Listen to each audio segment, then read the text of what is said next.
Queria agradecer o convite, é sempre uma satisfação estar aqui presente, passar alguma informação, espero que sejam informações úteis, que vocês possam aproveitar e no finalzinho vamos ter aqui uns minutos para pergunta, caso tenha algumas. A ideia dessa apresentação, o grupo do Moreiras me convidou para fazer essa apresentação, a ideia é explicar um pouquinho o que está acontecendo agora na parte de alocação de IPv4, mas também já não deixar de falar o que é importante, principalmente para nós, mas para a internet como forma geral, o que está acontecendo na parte de IPv6. Então, tem ali alguma informação, mas o convite foi para falar sobre a situação do IPv4, porque é uma situação ímpar e pode gerar alguns questionamentos, algumas dúvidas. Então, a ideia é explicar um pouquinho sobre a situação atual de IPv4. De alocação de IPv4. Mas antes, criar uma contextualização, uma introdução. Muitos já conhecem muito bem o que é o NIC-BR, e eu destaquei aqui um dos serviços. O NIC-BR tem vários serviços, vários projetos, eu destaquei um que está em negrito, que é o que tem relação com a apresentação, relação com a área que eu trabalho, que é a parte de alocação de endereços IPs. O NIC-BR ele é considerado um registro internet nacional. No país, ele é a instituição responsável pela alocação e distribuição dos recursos de internet, são ASNs, blocos de IPv4 e IPv6.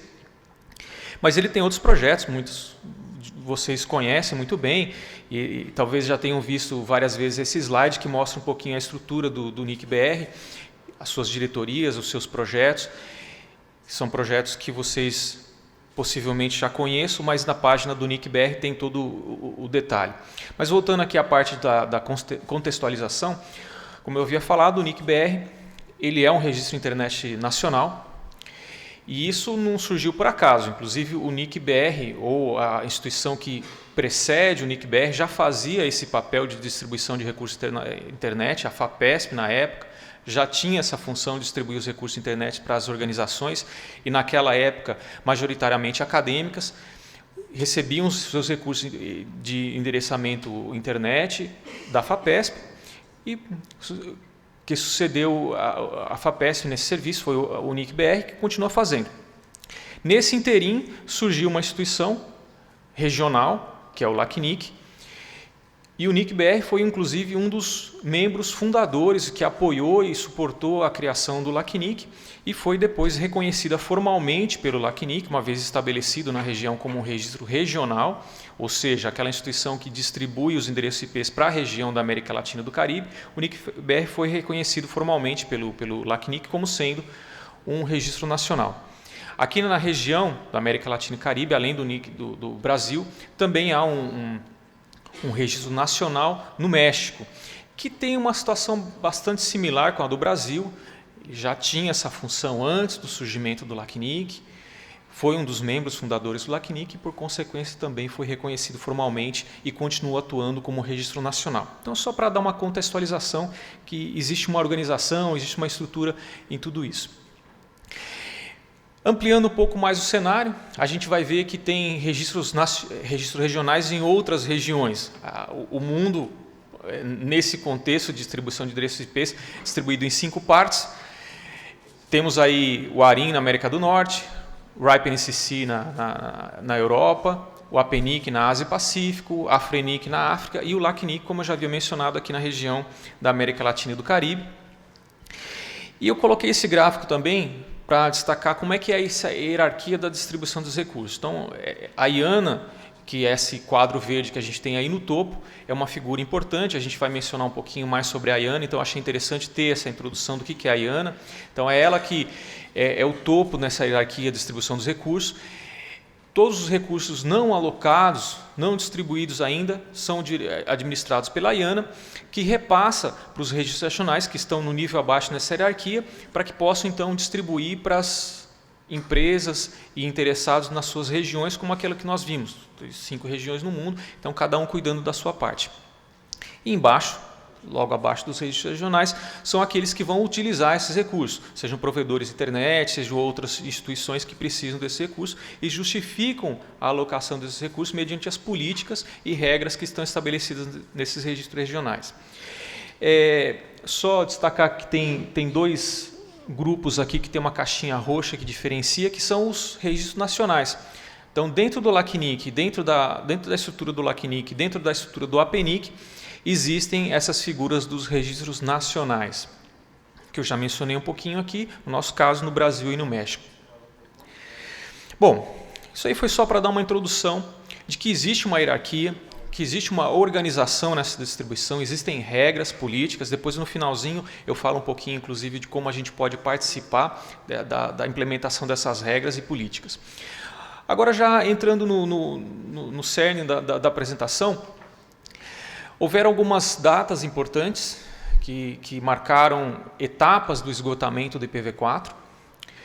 A IANA, como eu havia dito, eu vou acabar mencionando a IANA mais umas 2 ou 3 vezes, então foi importante ter mencionado a IANA, que foi aquela caixinha verde que era no topo da hierarquia, esgotou o seu estoque de IPv4 em fevereiro de 2011. Então, todos aqueles recursos que ela tinha antes, que estavam livres e não alocados, esgotou-se em fevereiro de 2011.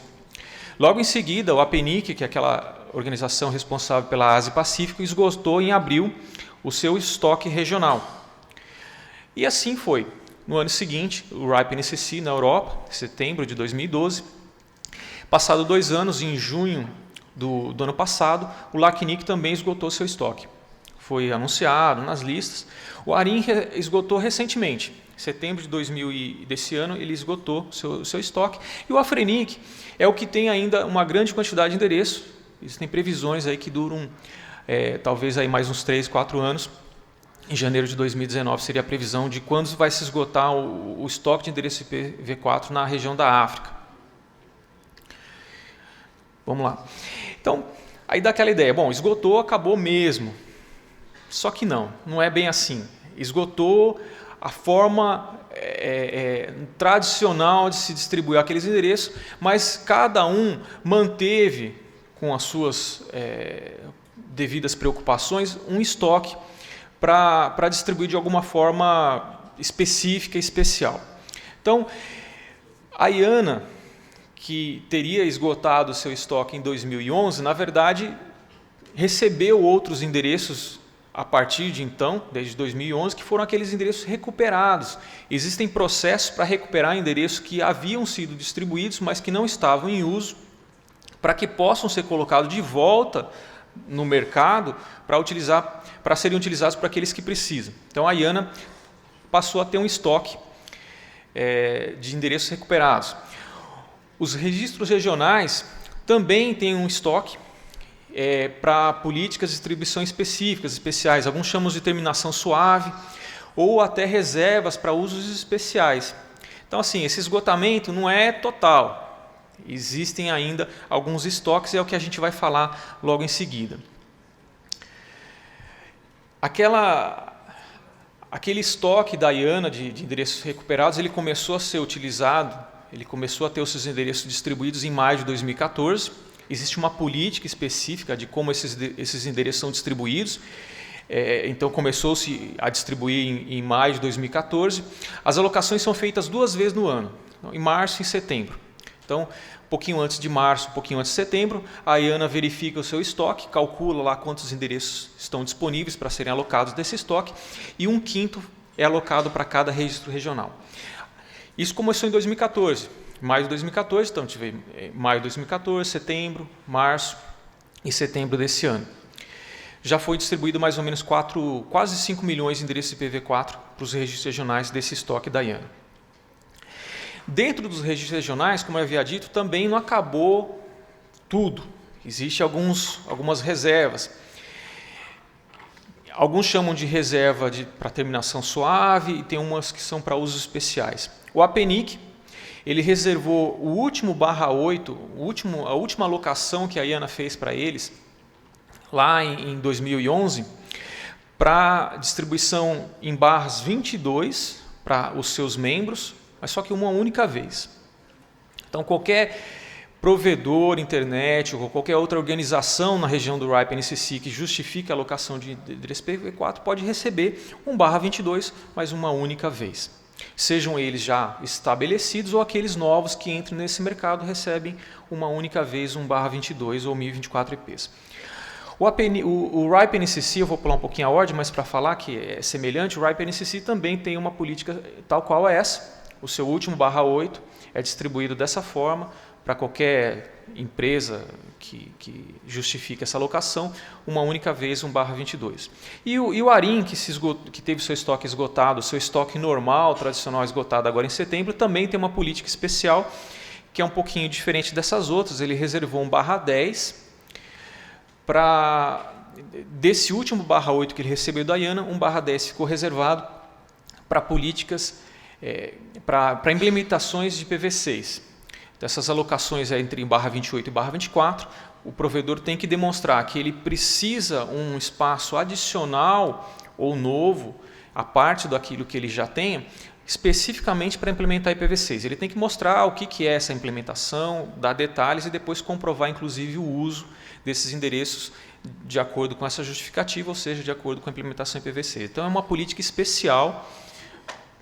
Quem precisa de endereço IPv4 no ARIM, que não seja para esse fim, já não consegue receber alocações diretas do ARIM, porque já acabou mesmo. Qualquer outro espaço que ele venha distribuir dessa reserva é para um uso específico e tem lá as regras específicas para tal. Bom, aí vamos chegar na nossa parte. Eu acabei deixando o LACNIC pelo final. O LACNIC também tem uma política chamada de implementação, terminação suave. A ideia foi: vamos reservar um espaço para ir distribuindo aos pouquinhos, para evitar que nesse último estágio haja uma correria, e com certeza haveriam empresas grandes com necessidades justificáveis que poderiam tomar todo aquele espaço restante de uma única vez. A ideia foi evitar o caos e criar uma política que permitisse alocações pequenas, pausadas, paulatinas, que pudesse atender o maior número possível de provedores e empresas na região. Então foi criada essa política de terminação suave, e existem duas fases. A fase 2, que é a fase atual. A fase 1 era a fase normal, aquela que a gente tinha até junho de 2014, quem precisava apresentava uma justificativa e recebia o espaço suficiente para atender aquela necessidade. A fase 2, que nós estamos atualmente, a alocação de no máximo /22 a cada 6 meses. Então, quem precisa, apresenta um pedido, justifica aquela necessidade, recebe no máximo /22 e tem que esperar 6 meses para pedir novamente um espaço adicional. Haviam 2 milhões de endereços IPs para... eu coloquei atualmente, e não está errado, mas vamos pensar no passado. Quando essa política foi implementada, haviam 2 milhões de endereços IPs para essa fase. Terminado esses 2 milhões, entraria a fase seguinte, que é a fase 3, que é a alocação de no máximo /22, mas aí somente para aqueles que não tinham nenhuma alocação até então, os novos entrantes. Uma ideia também de garantir que provedores que entrem no mercado internet posterior a isso tenham condições de receber pelo menos um mínimo para colocar a sua estrutura no ar, mas pensando principalmente em uma estrutura mínima para implementar IPv6 e dar IPv6 para os seus clientes. Então essa é a ideia da fase 3, e para isso havia sido reservado também 2 milhões de endereços. Então aqui que conta um pouquinho da história da política. Então, para essas duas fases haviam 4 milhões de endereços. Então, daquele último /8 que o LACNIC recebeu, ele separou 4 milhões para a implementação dessas duas fases, aproximadamente 2 milhões para cada uma. E qualquer espaço que houvesse sido recuperado posteriormente, e aí eu coloquei um asterisco para não esquecer de dizer que nós aqui no Brasil, o NIC-BR, tem seguido as suas políticas de recuperação com bastante responsabilidade. Desde 2011, a gente tem implementado procedimentos de recuperação, identificando recursos que estão sem uso, recursos alocados sem uso, contactando essas pessoas e buscando identificar a melhor forma de solucionar. Quando há uma necessidade, os recursos são mantidos, mas em muitos casos não há necessidade de manter essa alocação e essa alocação é retomada. Então, a gente tem recuperado de forma responsável, agindo de forma responsável com a nossa função, e tem sim recuperado. Mas voltando aqui, qualquer espaço que tivesse sido recuperado pelo LACNIC e seus NIRs, ou qualquer espaço recuperado pela IANA e posteriormente redistribuído, ficariam reservados para essa fase 3, que é aquela dos novos entrantes. Esse espaço ele foi crescendo, porque a gente viu que a IANA já alocou quase 5 milhões para os 5 RIRs, houveram outras recuperações e esse estoque da fase 3 já tinha alcançado quase 6 milhões de endereços. Então, aquele espaço que originalmente eram 2 milhões, já tinham 6 milhões, cresceu muito. Então, a comunidade ficou um pouco preocupada, a comunidade somos todos nós. Algumas pessoas ficaram preocupadas com a grande quantidade de endereços que estavam sendo reservados para essa fase de novos entrantes. A estimativa era que até 2025 haveria espaço suficiente IPv4 para serem alocados para os novos entrantes. Enquanto isso, aqueles provedores que já estavam no mercado não poderiam receber mais endereço, mesmo que houvesse um estoque tão significativo no LACNIC. E decidiram, então, propor uma política, dentro do contexto de fórum de discussão no LACNIC, para que aqueles 2 milhões que haviam sido originalmente reservados para a fase 3 fosse repassada para a fase 2 e a fase 3 ficasse então com aqueles endereços que foram recuperados, que já eram mais do que o que havia sido reservado inicialmente. Então eles já iam ter mais de 4 milhões de endereços lá para novos entrantes. Essa proposta foi aprovada, foi implementada, foi aprovada em outubro, finalzinho de outubro, novembro, no fórum do LACNIC. Foi aprovada pela comunidade, foi ratificada pelo diretório, pela diretoria do LACNIC, é o processo de implementação, e já entrou em vigor. Então, a gente tem aí um fôlego a mais. Aquela fase 2 era para ter terminado agora em novembro, mas não terminou porque recebeu mais 2 milhões de endereços e a previsão de que haja espaço para ser alocado por mais uns 15 meses, de 15 a 18 meses. Então, um fôlego aí para os provedores que já estão estabelecidos. Mas, além disso, como eu havia dito, existem ainda 4 milhões e esse espaço pode aumentar para aqueles que vierem a entrar no mercado, internet, depois de terminada a fase 2. Bom, quais são as outras alternativas, se é que se pode se dizer assim como sendo alternativas? Por que eu coloquei isso? As alocações são feitas em prefixo de /22 e com certeza existem provedores que precisam mais do que isso. /22 é muito pouco. E tem projetos, tem necessidades claras, justificáveis para receber mais do que isso. Existem alternativas? Bom, existem. Eu coloquei coloquei aí como interrogação porque eu não acho que é a melhor, mas a gente tem que mostrar qual que é a realidade. Em alguns RIRs existem políticas para transferências específicas. Eu tentei arrumar um nome para diferenciar o que a gente tem hoje. Atualmente, a gente permite transferência de recursos de uma empresa para outra, quando aqueles recursos que faziam uso daqueles endereços foram transferidos, ou seja, a necessidade que havia num provedor foi transferida para o outro, porque levou-se os equipamentos, levou-se os serviços, levaram-se os clientes de um para o outro e a necessidade foi junto. Então, a transferência, nesse caso, é justificável. É caso de compra de provedor, fusão entre provedores e exemplos similares. Mas, em alguns registros regionais, existem umas transferências específicas, que é diferente dessa, onde um provedor fala, olha, eu não tenho mais uso, não tenho mais necessidade para esses endereços e quero transferir para um outro provedor e não preciso demonstrar que essas necessidades que antes haviam no meu provedor também vão ser verdades nesse provedor que vai receber os recursos. E aí, muitos chamam de mercado de endereço IPv4 porque, às vezes, nessas transferências existem, sim, trocas de recursos financeiros entre as empresas. Quais são os registros que permitem isso? O APNIC, o ARIN e o RIPE-NCC permitem as transferências entre eles, ou seja, um provedor de uma dessas regiões pode transferir, inclusive, recursos para provedores de outra região. No APNIC, no ARIN, no RIPE-NCC, agora recentemente no LACNIC, dentro da região. Então, provedores dentro da região podem trocar entre si esses recursos mediante essas regras de transferência específicas. E aí vem a parte que preocupa. No RIPE-NCC, você não precisa nem demonstrar que você precisa daqueles recursos. Aquele que vai receber os recursos de internet não precisa nem mostrar, olha, eu não tenho aqui estrutura internet, clientes que precisam desse endereço, mas eu quero receber essa transferência porque eu acho que é interessante, isso aqui pode ter algum valor no futuro para mim, eu quero receber. Os demais não, os demais, o APNIC, o ARIN, sim, aquele que vai receber essa transferência tem que justificar a necessidade junto ao RIR. Tem que mostrar perante as políticas vigentes que ele cumpre com aquelas políticas e tem justificativo para receber.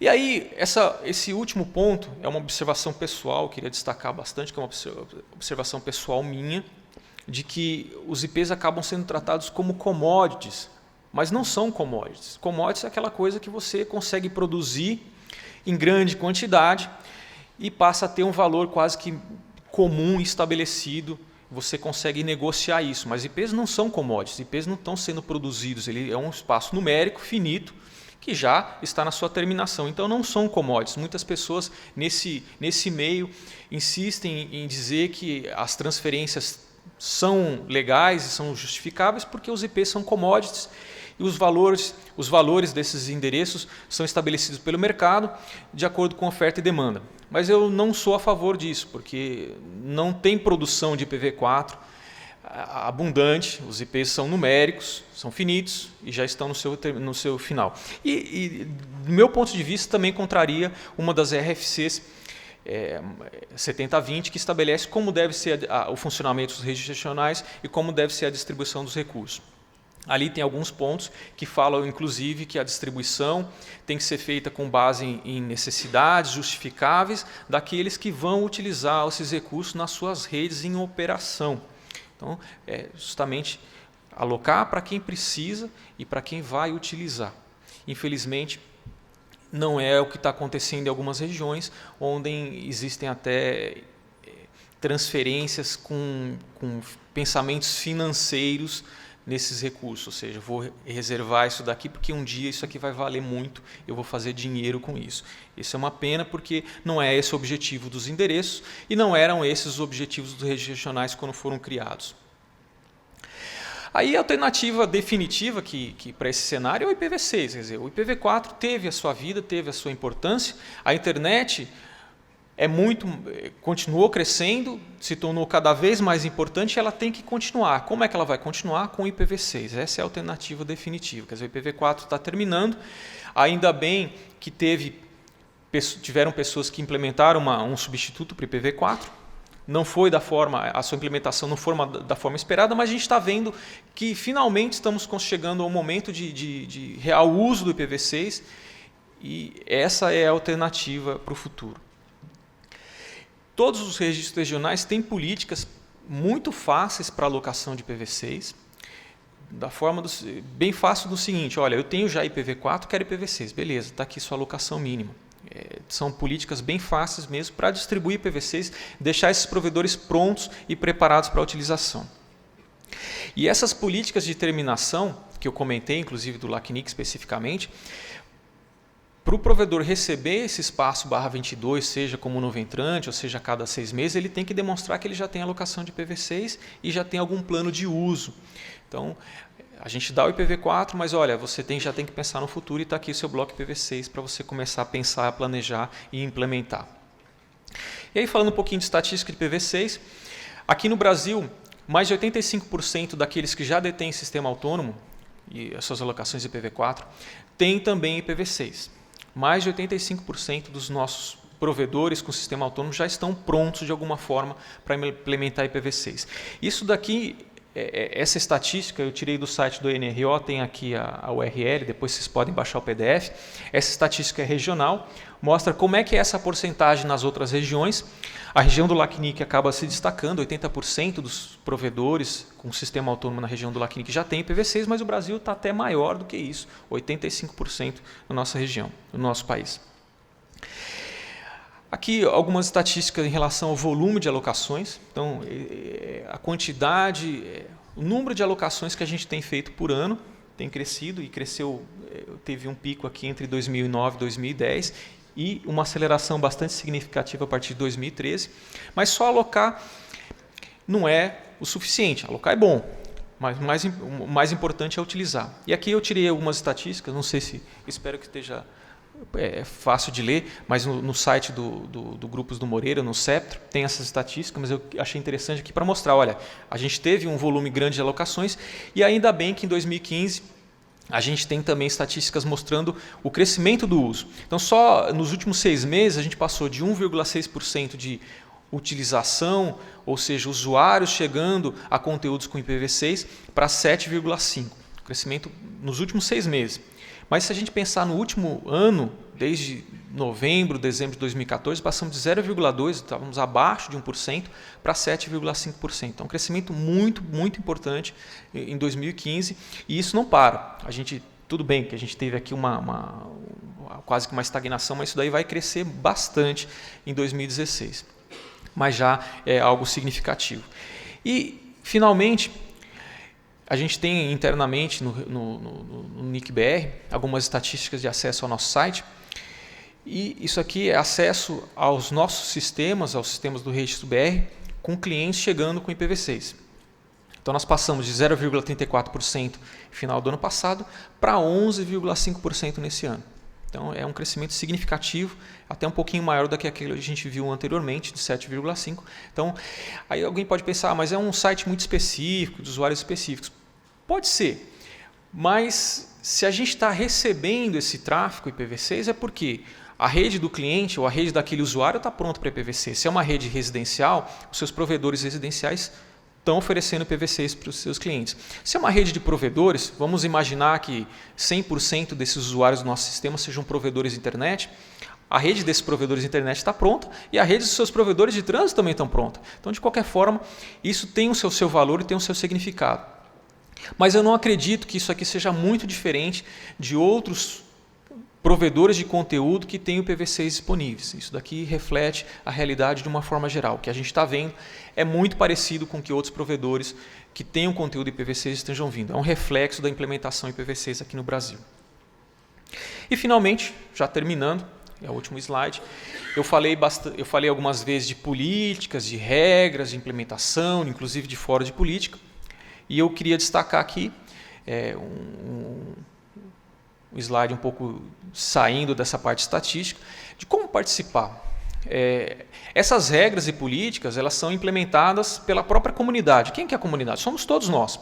Qualquer pessoa interessada não precisa ter afiliação com provedor, com órgão de governo, com qualquer instituição. Qualquer pessoa, e aí como pessoa ela representa a comunidade nesse contexto de discussão de política, pode colocar lá uma ideia, defender essa ideia, apresentar essa ideia no fórum de políticas, e se essa ideia for aprovada, ela vai aí virar regra com que o LACNIC distribui os seus endereços IPs e, por consequência, os seus registros nacionais também. É um processo aberto, qualquer pessoa pode participar, é transparente, todo mundo acompanha os passos a passo dessa implementação e podem ver, inclusive, a história de outras regras. Tudo isso daí está disponível em listas de política, em listas de discussão, está tudo lá aberto, transparente. É bottom-up porque vem de baixo para cima.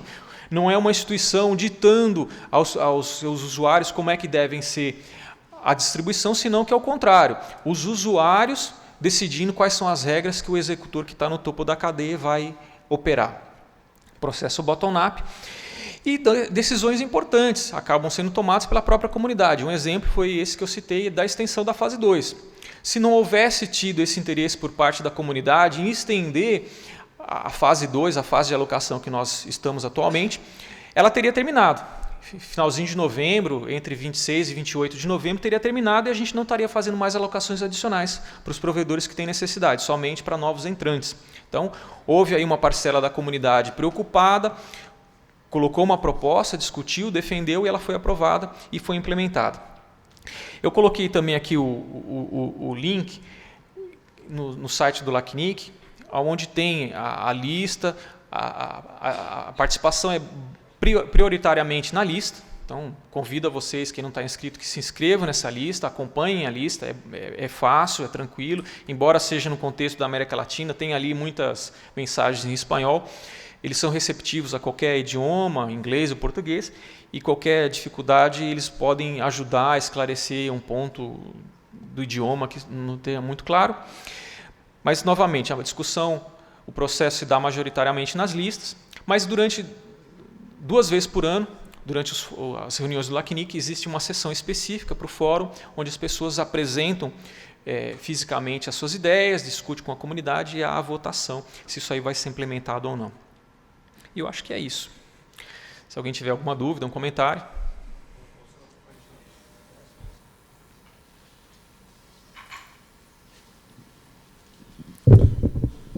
Oi, bom dia. Eu sou de Franca, no interior. E lá nós temos a CTBC, né? Que eu acho que só oferece IPv6 para algumas empresas. E eu estou pensando em migrar para a NET, porque cai menos a internet na NET. Mas a CTBC, eu acho que está mais na vanguarda dessa coisa do IPv6. Aí eu gostaria da sua opinião, se você acha aconselhável essa mudança da CTBC para a NET, pela questão do IPv6. Talvez, infelizmente, eu não tenha aqui todos os recursos necessários para fazer uma recomendação tão impactante como essa. Mas o que eu posso dizer, os grandes provedores, as grandes operadoras de telecomunicações e provedor de internet no Brasil estão prontos para IPv6. Ambas que você citou têm alocações e já têm implementações bastante ativas na parte de IPv6. O NIC-BR tinha grupos de trabalho com essas operadoras, a gente conhece um pouquinho do cenário delas. Ambas estão muito bem preparadas para IPv6. Então, assim, infelizmente, fora isso, não tem muito mais que eu possa dizer. Não sei se o Luciano quer falar alguma coisa. Na parte da tarde, a gente vai ter um painel onde a gente vai ter representantes tanto da Algar, CTBC, quanto da NET. Então, esse tipo de dúvida até pode ser tirado com eles, como que está a oferta desse tipo de serviço. Eles vão falar certamente do assunto, o painel é sobre isso, mas se tiver alguma dúvida mais específica, aproveitem depois os representantes que vão estar aqui. Ricardo, é o seguinte, basicamente, nas ativações de processo do X.br, a gente tem tentado priorizar todos os chamados em pilha dual stack. A minha pergunta é muito mais para que você explane para a comunidade como um todo. Alguns provedores que tinham pedido apenas locações IPv4, quando eles vão fazer o processo de ativação, a gente já manda logo o IPv4 e IPv6 para tentar fomentar naturalmente. E aí eles dizem, não, mas o processo pode demorar muito tempo, enfim. Era basicamente para você tentar, enfim, passar para a comunidade, para quem já tem só bloco IPv4, como é o processo e qual a demora, enfim, alguma coisa do gênero. Bom, uma boa pergunta. Como eu havia dito, todos os registros regionais têm políticas muito fáceis para alocação de IPv6. O LACNIC não é diferente. Basicamente, se já há uma alocação de IPv4, a alocação de IPv6 é quase automática. A única coisa que a gente vai perguntar e destacar para o provedor é que ele tem que ter um compromisso com aquela alocação de pelo menos ir ali 1 ano, começar a utilizar, anunciar e em 2 anos ter alguma utilização. É o único questionamento que a gente faz, mas para alertar. Mas fora isso, a alocação é imediata, ou seja, não há muito o que questionar. O cara já tem uma rede IPv4 funcionando. Ele vai colocar IPv6 na mesma rede, então não tem que perguntar se você de fato precisa daquele recurso, é automático. Então pediu, é feita a alocação e no máximo tem alocação que é feita no mesmo dia, no dia seguinte, é bem rápido. Ô Tara, nessa mesma linha, no formulário lá de solicitação tem alguns requisitos técnicos, algumas informações que o provedor tem que prestar, né? Nesse caso, onde ele já tem IPv4, está pedindo IPv6, o quão detalhado tem que ser isso? Ele tem que passar, por exemplo, um plano de numeração IPv6 já pronto, um plano detalhado de uso, ou se ele ainda não tem isso muito claro, não precisa. Como que é o processo? O que o registro BR de fato exige para alocar o IPv6 para quem já tem IPv4? Tá. É uma boa pergunta também. O que a gente pede é uma descrição alto nível, não precisa ser muito detalhe, de como ele planeja utilizar aquele bloco IPv6. Ele vai receber um /32, o que ele vai fazer com isso? Eu vou quebrar em tantos prefixos para distribuir nos meus POPs e a minha ideia é atribuir um /56 ou um /64 para os meus clientes. para a gente perceber que existe alguma noção de endereçamento. E ainda assim, a gente recomenda muito o site do IPv6 para que ele, se ele não tem essa noção, para que ele veja os documentos, para que ele já receba aquele bloco, esteja mais ou menos preparado para utilizar logo de imediato. Então, a gente pede, sim, algumas informações alto nível de como ele está pensando em utilizar aquele bloco, quebrar e utilizar internamente na sua rede. Mas nada muito detalhado, não.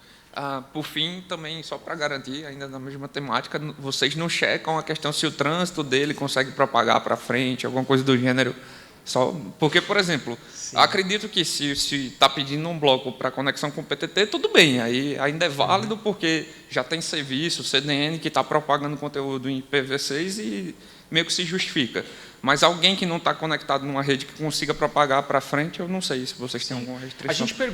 A gente pergunta sim, se aqueles provedores que eles estão indicando no formulário já estão preparados para IPv6, se já tiveram algum contato com eles sobre a disponibilidade para anunciar o IPv6, mas não é um impeditivo, né, porque ele vai ter um ano ainda para começar a utilizar e anunciar.